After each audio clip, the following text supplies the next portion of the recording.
आज हम arithmetic operators के बारे में डिस्कस करेंगे। Arithmetic operator is a symbol that perform mathematical operations on data. Arithmetic operator ऐसे सिंबल होते हैं जो कि डाटा पे मैथमेटिकल ऑपरेटर्स यूज़ करते हैं, जिनमें एडिशन आ जाता है जो टू वैल्यूज़ को ऐड करता है, सब्ट्रैक्शन जिसमें से वन वैल्यू सब्ट्रैक्ट करते हैं, दूसरी में से मल्टीप्लाई करते हैं टू वैल्यूज़ को, डिवीजन करते हैं divides one value by another value, और मोड करते हैं हम लोग give the reminder of division of two integers. जब भी हम to division after division result reminder को गेट करते हैं तो उसके लिए हम लोग मॉड्यूलस ऑपरेटर यूज़ करते हैं। मॉड्यूलस ऑपरेटर को हम लोग रिमाइंडर ऑपरेटर भी बोलते हैं। अब देखते हैं जी मॉड्यूलस ऑपरेटर क्या होता है, इसको ज़रा हम पढ़ते हैं। मॉड्यूलस ऑपरेटर क्योंकि कम यूज़ किया जाता है अरिथमेटिक ऑपरेशंस में, इसलिए सबसे पहले आपको इसके बारे में पता होना चाहिए। It's also called the reminder operator. Modulus operator को रिमाइंडर ऑपरेटर भी कहा जाता है, और it's also modulus operator works only with integer value. और ये जो मॉड्यूलस ऑपरेटर होता है जस्ट वर्क करता है with integer values, computes the reminder resulting from the integer division. जब टू ऑपरेंड्स इंटीजर वैल्यूज़ के होते हैं उनके रिजल्ट जो हमारे पास आता है ये उस पर वर्किंग करता है। 7 डिवाइड बाय 5 जो है वो बराबर है 2 के, यानी कि जब 7 को 5 पे डिवाइड किया जाएगा जो हमारे पास रिमाइंडर बचेगा ना उसका ये मॉड्यूलस ऑपरेटर उस पर्पज़ के लिए यूज़ किया जाता है। 5 छोटा है 7 से, तो हमारे पास जो वैल्यू आ जाएगी 7 5 वैल्यू आ जाएगी, यानी कि अगर डिवाइज़र आपका छोटा होता है डिविजिबल से तो आपके पास एक्चुअल वैल्यू आ जाती है। इसी तरह से अगर 12 है, 12 को हम डिवाइड करते हैं 3 से तो हमारे पास जो रिमाइंडर आ जाता है वो 0 आ जाता है रिमाइंडर, क्योंकि अब यहाँ पे हम लोग रिमाइंडर ऑपरेटर यूज़ कर रहे हैं। Modulus operator is used with the division of 0 the result will always be 0। अगर कोई भी मॉड्यूलस ऑपरेटर डिवाइड किया जाता है ज़ीरो के साथ, कोई भी ऑपरेंड ज़ीरो से डिवाइड किया जाता है तो हमारा आंसर 0 आएगा। In expression like 3 divide by 5, 3 is not divisible by 5, it's result is 3। तो बेटा जी 3 हमारा जो क्या डिविजिबल बाय नहीं है 5 से, इसलिए उसका आंसर 3 आ गया। अब आगे आ जाए डिवीजन ऑपरेटर की तरफ। डिवीजन ऑपरेटर क्या होता है? डिवीजन ऑपरेटर हम लोग मोस्टली टू ऑपरेंड्स को डिवाइड करने के लिए यूज़ करते हैं।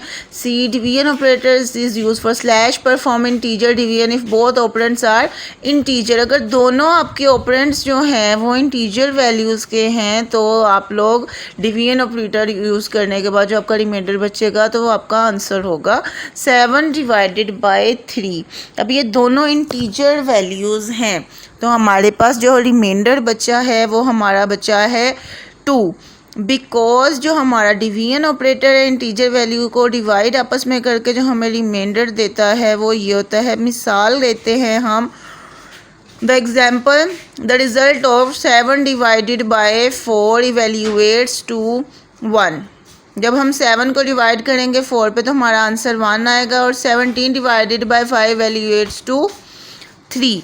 जब हमने डिवीजन का ऑपरेटर यूज़ किया है यहाँ पे दोनों ऑपरेंड्स अगर इंटीजर वैल्यू हैं तो हमारा जो आंसर आएगा वो भी इंटीजर वैल्यू में ही आएगा। यानी कि जब एक वैल्यू एक ऑपरेंड और इंटीजर होता है दूसरा वैल्यू भी इंटीजर होता है तो हमारा आंसर इंटीजर में आता है। If either operand is floating point the result is in floating point.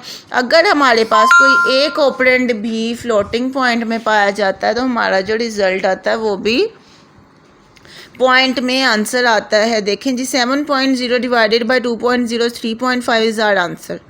13 divided by 5.0, इसमें 13 एक ऑपरेंड ऐसा है जिसमें वो 2 पॉइंट यूज़ नहीं किया गया लेकिन फिर भी आंसर हमारा फ्लोटिंग में ही आया है। इसीलिए जिसमें अगर एक ऑपरेंड में भी पॉइंट हो तो हम लोग क्या करते हैं, आंसर हमारा फ्लोटिंग पॉइंट में आता है। आज ये प्रोग्राम की मदद से मैं आपको समझाती हूँ कि किस तरह से हमने अरिथमेटिकल ऑपरेशन और अरिथमेटिकल डिवीजन मॉड्यूलस ऑपरेटर्स को यूज़ किया जाता है।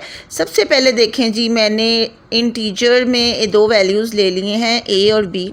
ए में मैंने 10 वैल्यू यूज़ करवा दी है, स्टोर करवा दी, और बी में 5। प्रिंट एफ लिया, पैरेंथेसिस इन्वर्टेड कोमा ए प्लस बी जो है वो बराबर है किसके, फॉर्मेट स्पेसिफायर डी यूज़ करते हैं। आपको मैंने इसका स्ट्रिंग फॉर्मेट बताया था, फॉर्मेट स्पेसिफायर डी। अब न्यू लाइन में हमें क्या चाहिए, आंसर हमारा ए प्लस बी, वो हमने साथ उसके आर्ग्यूमेंट्स लगा दिए।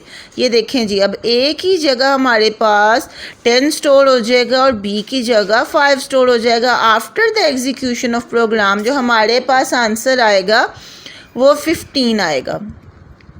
यहाँ पे जितने भी इंटीजर्स वैल्यू हैं उसके लिए हम लोग फॉर्मेट स्पेसिफायर डी को ही स्टोर करवाते हैं। ये हमारे आर्ग्यूमेंट्स हैं। अब आगे आ जाएं बेटा।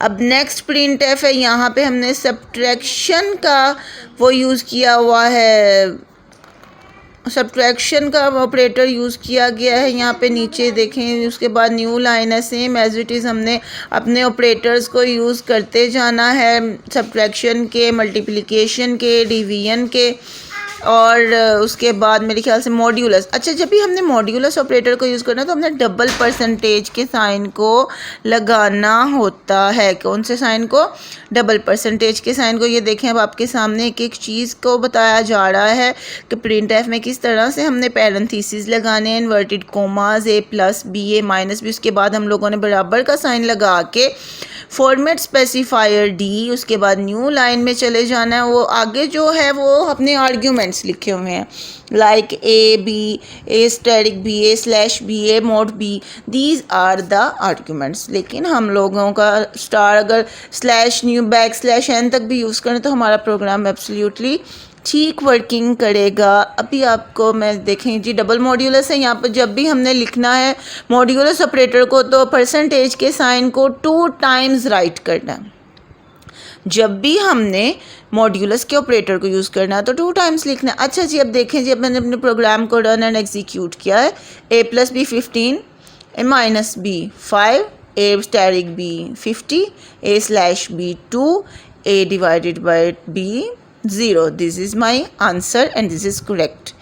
I hope so you will understand all the operators expression. अब इससे रिलेटेड जितने शॉर्ट क्वेश्चन है नोट्स में से आपने याद करने हैं। अल्लाह